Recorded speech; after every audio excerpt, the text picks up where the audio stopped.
భగవద్గీత ఇంకా అర్థం కాలేదా? అయితే ఇది విను. శ్రీకృష్ణుడు సత్యం, జ్ఞానం, ధర్మం కలిసిన రూపం. జీవితం ఎలా ఉండాలో చూపించిన దైవం ఆ పరమాత్ముడు. అర్జునుడు సందేహం ఉన్న ధర్మం వైపు అడుగులు వేసిన ధైర్యవంతుడు. నీకు సందేహం ఉంటే ముందుకు వెళ్ళగలవా? భీష్ముడు ప్రతిజ్ఞకు జీవం ఇచ్చిన నిబద్ధతకు ప్రతిరూపం.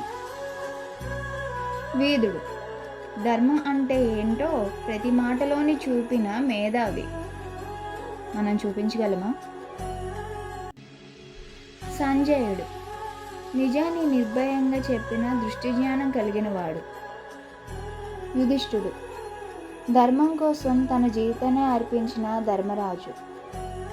కర్ణుడు దానం, గర్వం, విశ్వాసం కలిసిన వీరుడు, కానీ విధిబందీలో చిక్కుకున్న మనిషి. ద్రౌపది అన్యాయం ఎదురైన ధర్మాన్ని వదలని శక్తిమాత, ఆడపిల్లలో ఆత్మగౌరవానికి ప్రతీక. దుర్యోధనుడు తప్పు తెలిసిన అహంకారం వదలని మనిషి. మనసు అంధకారమైతే జ్ఞానం కనిపించదు.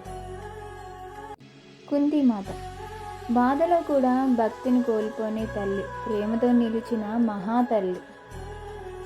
భగవద్గీత చదివినా అర్థం కాదు అనుకున్న వాళ్ళ కోసం. భగవద్గీత చదివితే అర్థమవుతుందండి. అర్థం కాకపోవడానికి ఏం లేదు, కానీ చదవాలి అని ఇంట్రెస్ట్ ఉండాలి.